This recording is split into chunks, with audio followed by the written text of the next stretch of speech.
Sabe até quanto o mercado autônomo pode faturar em apenas um mês? E olha, que eu não estou falando de um mercado gigante, eu estou falando de uma loja pequena, sem funcionários, 100% autônomo, onde você pode operar de acordo com o seu horário. E hoje, a Micro tem o maior faturamento do Brasil. E onde você pode abrir uma micromarket? Você pode abrir em condomínios residenciais, empresas, hotéis, shopping, metrô, muito mais. E tem franqueado nosso faturando até 100 mil reais. Ah, mas se você estiver pensando, esse negócio não é pra mim, eu nunca empreendi antes, calma, fica tranquilo, 80% dos nossos franqueados nunca tiveram negócio. É mais simples do que você pensa, a gente dá todo o suporte. O futuro do varejo é autônomo, seja dono do seu próprio negócio. Vem pra Micro, clique agora e fale com o nosso time. Salve, torcedor vascaíno! Muito bom dia! É um prazer estar com você por aqui em mais um Acorda Vascaíno. Dia de aniversário da nossa paixão, do Clube de Regatas Vasco da Gama. Um clube que mexe tanto com as nossas emoções, que todos nós aqui temos um carinho muito grande por essa instituição gigantesca e que oscila muito, mas depois eu falo um pouco mais sobre o aniversário do Vasco. Antes, eu vou pedir para você sentar o dedão no like, compartilhar nas suas redes sociais. E prometo, torcedor vascaíno, que talvez esse seja um dos acordas vascaíno de menor duração. Mesmo sendo aniversário do Vasco, mesmo sendo uma data para comemorar aquilo que a gente gosta tanto, depois de uma atuação daquela de ontem à noite, desculpa.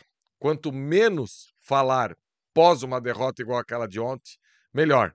Porque não dá para você criar uma expectativa depois daquele jogo de domingo, aquele baile que teve no Morumbi, todo mundo animado, o Vasco vai enfrentar o Juventude, uma equipe que tem a defesa mais vazada do campeonato, você olha a escalação do Juventude antes de começar o jogo, um jogador com 44 anos de titular, e o Vasco joga a partida toda e não consegue levar perigo nenhum ao gol do Juventude.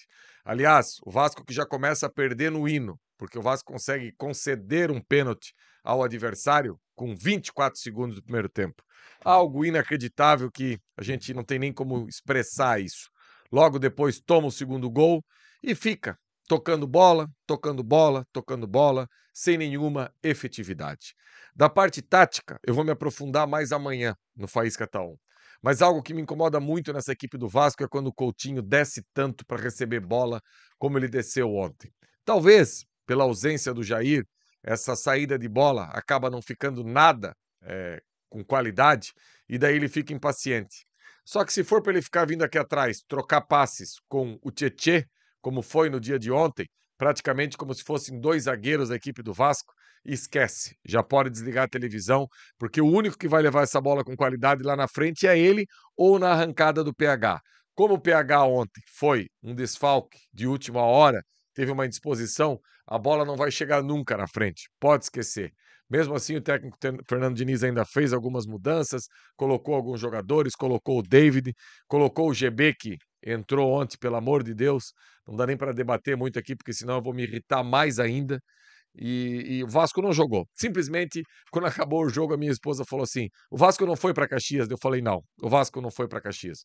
Uma atuação ridícula, patética, uma atuação que beira a vergonha. E na entrevista coletiva, o Diniz deixou claro isso. Ele fala: a gente em nenhum momento entrou no jogo e uma equipe que quis mais a equipe do Juventude, uma equipe que estava querendo mais aquilo que o jogo pedia. Agora, eu não consigo entender. Os jogadores do Vasco são mal remunerados, estão com salário atrasado, a logística não foi legal. Por que o outro lado vai querer mais que a gente? Por quê? Porque se a gente olhar qualidade técnica, jogador por jogador, não tem nem comparação, né? E o pior de tudo é que esse querer mais, os jogadores que eram para menos querer, que mais tinham condição técnica do Vasco, se bobear foram os que mais correram e que mais lutaram. O Piton ontem deu mole no lance do pênalti, mas foi um dos que mais correu, juntamente com Tietê e Coutinho. Os demais jogadores, meu Deus do céu, olha que coisa terrível é esse Vasco. E o pior de tudo, que essa era uma das partidas atrasadas que o Vasco tinha para colocar ponto na tabela e se afastar daquele pelotão lá de baixo. Além de não se afastar, o Juventude colou, agora está a 1 ponto do Vasco. Já volta a pressão, já volta aquela correria, já volta a necessidade de vitórias. Domingo tem esse jogo contra o Corinthians, São Januário lotado, porque o Vasco até, alguém pensou e colocou os ingressos à venda antes do jogo contra o Juventude. Então os ingressos estão todos esgotados e a torcida vai precisar jogar junto.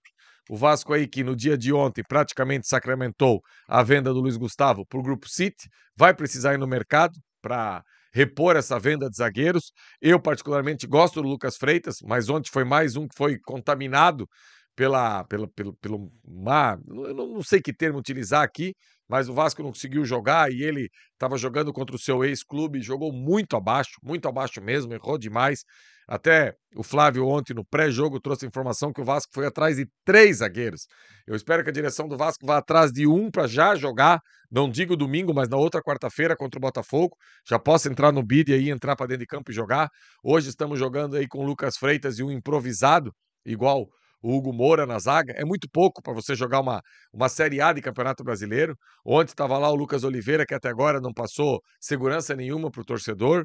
E terminamos o jogo sem nenhum zagueiro. Isso é inacreditável. Se a gente for olhar a nossa linha defensiva que terminou o jogo ontem, era Pumita, Hugo Moura,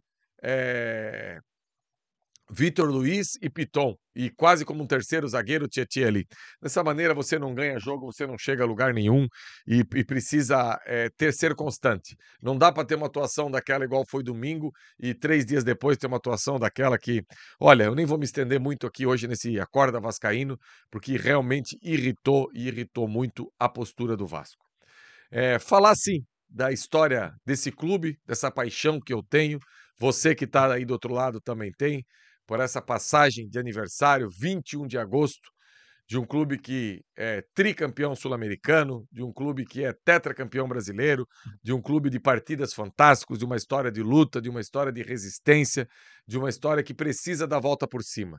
E nada mais emblemático do que domingo o Vasco mostrar para o seu torcedor que está vivo, inclusive pelas belas palavras do Lédio Carmona, naquele texto que ele fez e colocou nas suas redes sociais. 3 dias depois, o torcedor já leva mais um soco no estômago, que deixa o torcedor muito apreensivo. Eu espero que as atuações, igual do último domingo, sejam mais constantes e as atuações de como a gente teve ontem à noite sejam menos constantes, porque o torcedor vascaíno não merece isso, não suporta mais isso e ninguém aguenta mais isso. Que o Admar possa voltar da Europa com contratações, com jogadores que só possam chegar e jogar, que o Andrés Gomes já possa estar em campo no próximo domingo e o mais importante, que o Vasco possa conquistar os 3 pontos contra a equipe do Corinthians. Porque o que mais me preocupou para encerrar o Acorda de hoje foi o seguinte: o Vasco, nas últimas partidas, sempre vinha tendo rendimento. Se não tinha resultado, mas tinha rendimento. Contra o Grêmio teve rendimento, contra o Inter teve rendimento, contra o Galo teve rendimento, contra o Santos nem se fala. Só que ontem foi uma vergonha completa. Não teve nem resultado e nem rendimento. E que os envolvidos no processo do futebol do Vasco possam ter aí um comitê de senso de urgência, porque hoje é uma posição acima da zona do rebaixamento. Se não ganhar do Corinthians no próximo domingo em São Januário, o desespero bate e daí já volta tudo para aquilo que a gente estava vivendo do pré-jogo contra o Santos. Lembrando que o Corinthians é um concorrente direto. O Vasco ganhando final de semana do Corinthians, além de empatar com o Corinthians em pontos, fica com um jogo a menos e passa o Corinthians pelo critério de desempate. Então, esse jogo no próximo final de semana é inegociável. Mesmo assim, parabéns, torcedor. Um parabéns para baixo, mas a instituição não merece tudo isso que vem acontecendo nos últimos anos.